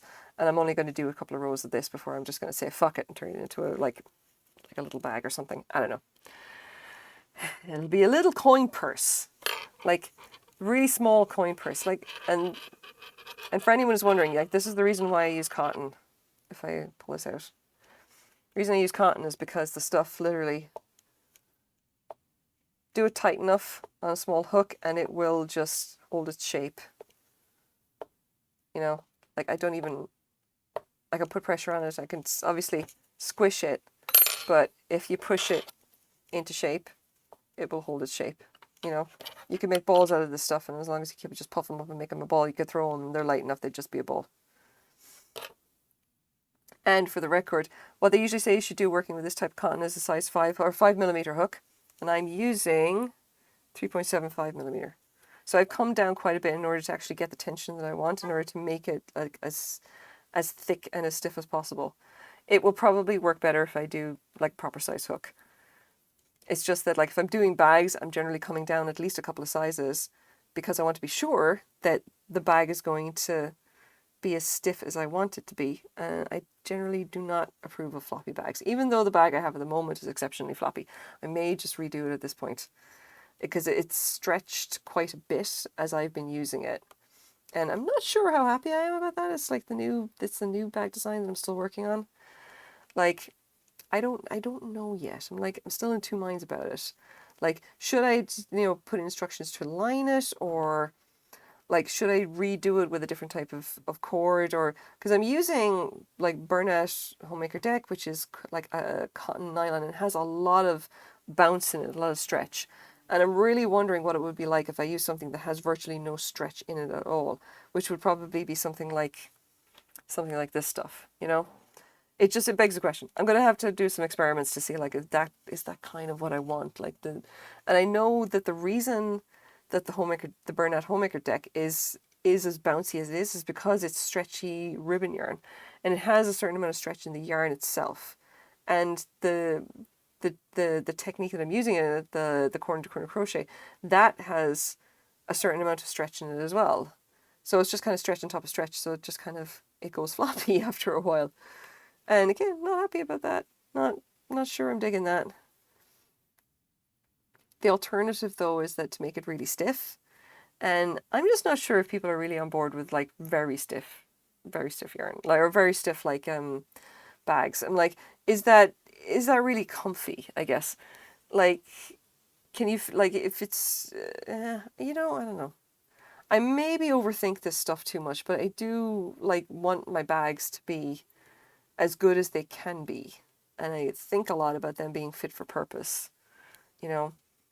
And in fairness, like the bag that I have right now is like I really like it, and the only thing I don't like about it is that it's getting incredibly worn because I keep throwing it around the place, and I'm pretty sure that it's gonna wear in kind of nicely. It's just like it gets fairly worn fairly quickly because I hammer the crap out of my bags essentially. And I wonder if I maybe should just come up with like, maybe if you like your bags, just don't destroy them the way that I do. Or make it out of something that's going to hold up a little bit more. I don't know yet. It's one of the things I constantly think about. All right, we're making progress. We're making progress. Not much because we spent a lot of time just kind of either making mistakes or just kind of fucking around. But progress it is. And I don't know if I'm going to do much of this pattern. I may just write it up and I'll stick it on my blog or something like that. But I'm just generally like, I won't do I won't put like all the work in to make it a fully fledged pattern because it's stupid finicky. Like, like who does this? Who would want to do this? I mean, there's me, because I like a challenge, and apparently I have too much time in my hands. But who else is going to want to do this? It's just silly. And like, I'm barely going to be able to do like a single fucking bag with it at this rate. Like, although that said, small, tightly woven little bags are like, fun to make, if nothing else. And I have so much cotton that I should probably just make like a million billion little coin purses and just say, yep, coin purse. Stick your coins in it. Promise they won't fall out. Mostly. And actually, fun fact, my actual coin purse, all right, is actually the case that would have been used to, as far as I know, it used to be the case for a piano tuner or something. And I have it because I just like, hey, it's a nice little snap case thing, and I want to put coins in it. And because it has too many coins in it, today anyway, it basically won't stay closed. And that was why I ended up getting the other, the other dice bag. Okay. And I thought, hey, here you go. Like, I'll just use this as a coin purse. Hopefully stuff won't fall out of it. Okay. And lo and behold, nothing did fall out of it. But I do know from experience that even though my bag wears a bit and stretches a little bit and it's got holes in it, that also, because the base is split V single crochet, that effectively doesn't let any coins through at all. So I haven't actually lost any coins yet, and I totally split that. Arse anyway. Redo. Like, here. Okay. Try that again. So I'm like, even that itself is like, it's got possibilities for actually turning it into something like a coin purse. I don't know yet. I haven't decided. But you know what? I'm going to say by next week, I'm going to have some kind of result for this pattern. It's like, I'll have some kind of decision made as to what I really want to do with it. Like, do I want to make it a coin purse or not? Like, the other problem with making a coin purse is that if you put enough coins, enough weight into something, it will just start to stretch.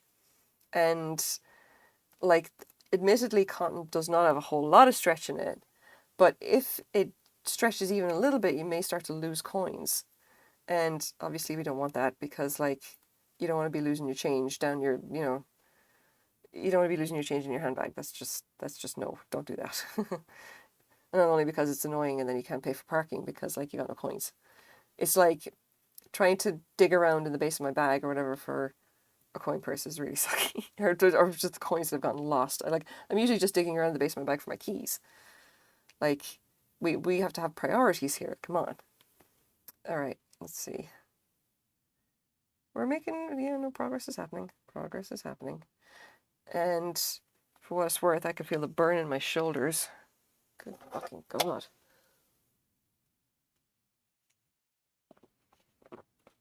Yeah. Just want to reassure anybody who's just joined us, this is not alcohol. This is bubbly. I just drink it like it is. Excuse me. I actually don't know. Actually, if someone could enlighten me, I have no idea whether Twitch actually allows you to drink alcohol on stream. I know they don't generally look favorably on you doing drugs on stream. All right. I don't quite know. But the alcohol thing, I don't think I've heard about that. Not yet, anyway. So if anyone knows on the top of your head, how does Twitch feel about doing, intoxicants on stream? Stronger than coffee. I'm sure that they're okay with people drinking coffee on stream, because I don't know how they'd have an audience otherwise. But yeah, I'm curious. You can, but you can't drink for like bits or channel points or donations. Okay, that at least makes some kind of common sense. Although I have to say, drinking for channel points or bits would be fucking hilarious. Because that would be, oh, excuse me, that would be a really funny drinking game. You could drink just for fun, but not as an incentive. They're no fun. They're just... Can you imagine that? Just like, it'd be like Twitch plays Pokemon. Twitch gets you drunk. And I wonder it's probably a health and safety kind of a thing, because like, can you imagine that? You'd absolutely... Oh, God. Oh, sorry. Oh yeah, super tired. Yeah, because like you, wouldn't that be funny? It would totally be like Twitch plays Pokemon, except like you get hammered at the end of it. I think this more they're worried about getting sued for alcohol poisoning. You know, that's fair, but and I'm kind of wondering like is that on Twitch or is that on the people who drink to excess, or is this kind of more of the like bartenders who like don't cut you off if you're locked off your tree, you know? I mean, yeah, I can understand that. How do they feel about drugs on stream? Is that like something they'll do you for? Oh fuck it, I split it again. No, I haven't. Have I? No, I have. Ah, here we go. No, there is something wrong with that stitch. I have probably split it. It's on the people, but Twitch would probably still get sued. Yeah, true. Twitch would probably still get sued. The no fun people would sue the people having the fun. Now, what also begs the question is that if you pretend to do drugs on stream, does that count? Like, say if you're doing some kind of skit or something like that, and you mime doing a line of cocaine or whatever, or like, does it count if you make people believe that you're doing rails of white snow? Like, I'm curious. These are the weird questions that occur to me when someone says, "Hey, can you do drugs on stream?" I was gonna say it's if it's legal, it's probably okay. But then again, if you're streaming, you're like Amsterdam, I don't think that would fly. I mean, yeah, I don't know. I'm super curious now. Benita K has board game and White Claw. Vodka soda streams. Ah, okay, there you go. Is that where they get drunk and play board games? Because I mean, that at least I can see the point. Oh yeah, okay, fun fact, right? In case and I'm putting my hands out of the way again because I'm an idiot.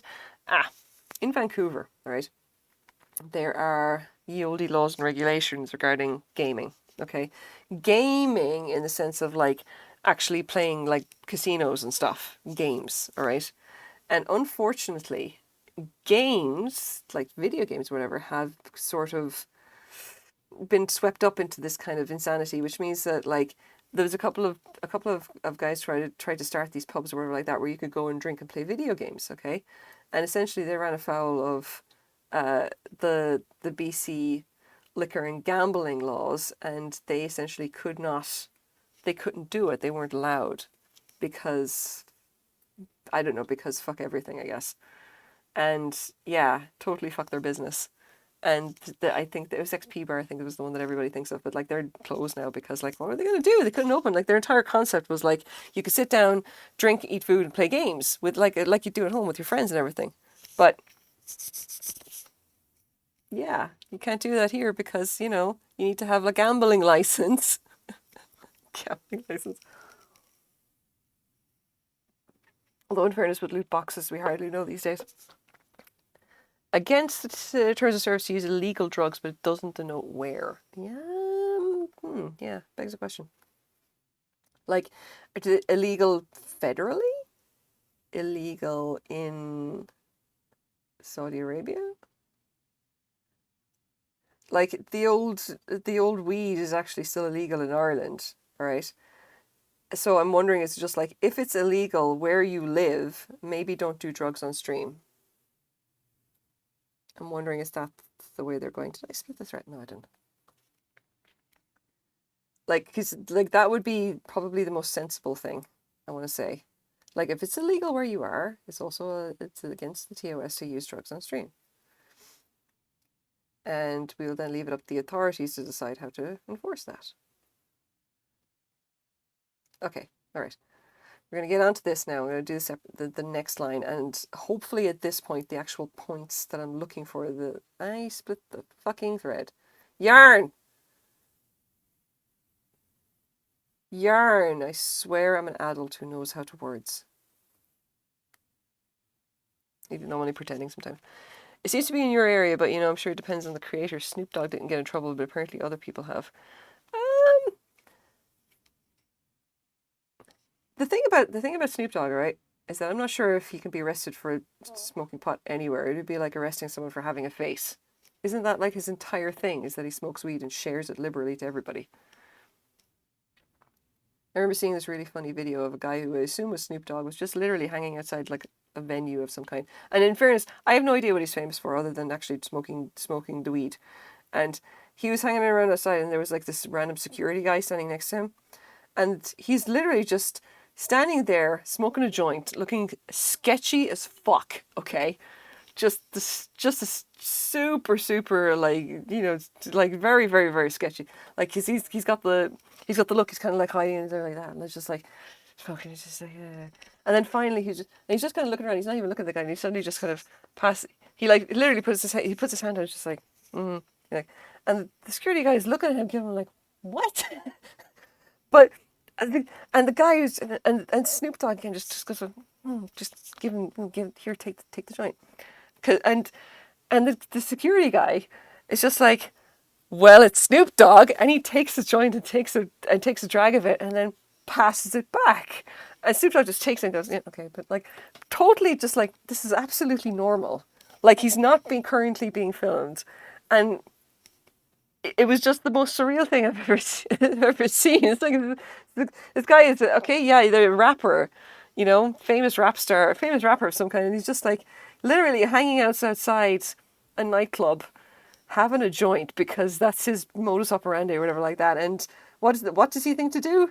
Shares a joint with the guy next to him. Funny. My dad went and once. He said he's very nice. Yeah, I have actually heard that as well. Apparently, Snoop Dogg is a very nice guy. You know, definitely the busting all the stereotypes for rappers, I guess. Apparently he's lovely. A bit like the Juggalos, all right? And that one really threw me. I don't know if you guys know who the... Okay, hands up anybody who doesn't know who the Juggalos are, because we're going to have a conversation about Juggalos. I want to talk about the Juggalos, all right? I was thinking about them earlier. Because, like, apparently, if you want to meet some of the nicest and strangest weirdos on the planet, you want to go meet the Juggalos. Because, like, and I know everyone's just like, fucking Magnus, how do they work? Yes, they're the clown guys who dress like, like Kiss fans or whatever, with the black and white face paint and stuff, and fucking Magnets, because Insane Clown Posse are like that. And they have this weird thing to do with like hyper violence in all their in all the songs and all this stuff, okay? And they're apparently listed as being like a gang of some kind, an organized gang on the FBI's like, or some kind of internal awareness, like, federal awareness list or something like that. And yet, okay, having said all that, really the only thing you know about Juggalos is that they fucking hate Nazis and will fight them on sight. And I'm like, there cannot be a more ringing endorsement of how they're probably okay if they will fight Nazis on sight, And apparently they're into like, so they're all about like family and just kind of helping each other and like that. And if you're Juggalo, you essentially have a ready-made like clan of people who will come to bat for you, which I think is really nice. And although I will say this much, the thing with Fago, I don't get that. I don't know what Fago is, and at this point, I'm afraid to ask. I cannot. This is splitting on me again, motherfucker. Okay, come on. We can do this. I'm aware of them. I'm not clear on what they are. They are fans of a band called Insane Clown Posse, and I still can't tell whether Insane Clown Posse are actually for real or if they're doing it ironically. But apparently, their following is enormous, and their fans are incredibly passionate. And their fans are very much about helping each other and being nice people and generally just kind of supporting one another and being accepting of everybody. And they fucking hate Nazis. Yeah. There you have it. They're A-OK. The weirdest, strangest, and probably nicest people you ever meet. And they're all into the face paint and all that kind of stuff and sometimes get called a gang. But they hate Nazis. They can't be all bad. Yeah. for what it's worth, someone actually, like, I can remember back in 2000 something or other when I was in college, someone actually played me the Magnets song or whatever. And I don't know what the actual name of the song of it. It's just like that thing about fucking magnets. How do they work? That's like, that's Insane Clown Posse. And I remember listening to that song going like, I have no idea what I'm experiencing here, and I'm kind of not sure how to react. And at the time, if I remember correctly, they were super, super popular. Or they're just kind of getting to be super popular, you know. And I was just like, yeah, you know, I'm just completely baffled by this whole thing. And I understand that people like it, but I'm just like confused, you know. But yeah, okay, people are into what they're into. Which reminds me, okay, while we were at the car boot sale, right, a friend of Wild Nomads rocked up, and he was like, he had heard about it from her, and he was selling as well, okay, really nice guy, and he does fountain pens, okay, or pens in general, right. Now, a fun fact about Wild Nomad, she is also all about the fountain pens. She collects them, she spends stupid amount of money on them. And she actually came into Main Street Antiques because she heard that Main Street Antiques had pens, okay? And oh boy, she spent $270 on pens. And and she was talking afterwards, saying like these are super cool pens, like and like there were and she couldn't believe she got them so place. And I was just like, they're pens. They're just. I have no idea why they're worth so much money. No, because they're collector's items and people are into what they're into. And she was just going blah blah blah blah pelican blah blah blah just ever sharp. And I'm just like, okay, I understand all of these words separately, and I'm sure that this is like super cool and everything, but I'm completely mystified by all this. Anyway, so the friend that came up to the show today, he's also into pens, okay? And while Noma got her pen case out, and she shows it to him, all right? And I'm still looking, going like, they're pens. They look like plastic fountain pens. I have no idea why they're special, and yet they are. And he basically just he looked in the case and he just goes, oh, those are great. How much did you spend? And she was talking to him about the prices, and he was like, oh wow, did you get a good price on that? Like that pen's worth like $600 to $700, and you bought it for 120, and I'm like, motherfucker, I'm in the wrong business. But yeah, it's like they just like you're into what you're into. And the collectors for stuff, or the people who are into the stuff that they're really into, tend to be the most passionate about it. Okay, come on. I'm kind of getting this line here, and this is sort of working, even if it's fucking frustrating. So at least we know that the pattern is good. Okay, all right. So I'm going to show you this now, right? These are the shells as they show up. Like, I'm gonna finish this probably in a little bit more. But you can see the point that gets pulled up here. And that's basically what I'm going for, okay? And I may change this so that like I'll do the post, essentially the top post here, I'll do it in a separate color. So, or the first row here, I'll do this in the same color because I want it to match. Like, you can see the rounded bit here, which doesn't quite line up because the point's not being pulled down here in the right color to give it the shape that I want. This shape here is basically what I'm looking for, this diamond, okay? And there's still the little kind of cross down there, but that is kind of what I want. And it's not going to work as well as I might think in this yarn, even though this is quite tightly woven now. But it's a good kind of like, that's proof of concept, if nothing else, that it does actually work the way I think it was going to work, which is a result. Okay, prototyping, not always a guarantee that it's going to work, but here we go. This definitely has possibilities. All right, next week I'm going to have something proper done. Or at least I'm going to have possibly a better idea of what yarn I want to use. And I keep dropping frames. I keep doing this, and like stuff drops. I met a UFC fighter once, and I was shocked at how nice and outgoing he was. Yeah, I mean, I'm sure like they're like, you can be divorced from your actual, if your profession is beating the shit out of other burly men. I mean, I'm sure that like you can divorce like that part of yourself from your everyday life. You know, that, or we'll just work out all your aggression in the ring or something. Okay. All right. Now, if Snow Peep is still online, we are totally going to go and rate her. I wanna go and hang out with her anyway, because I didn't really get a chance to hang out with her on Friday. Oh yeah, okay, she is. I'm gonna read Snow Peep. How do I? Okay, /raid. No, it's her last night before school. Yeah, I know. Snow Peep. Okay, let's see if this works. Yay! There we go. Okay. That's great. Thank you very much for hanging out, guys. I will see you in Snow Peeps chat, and thank you. Let's make it a good one or whatever, and we'll go say hi and see what she's up to. All right, take it easy. See you in a minute. Bye.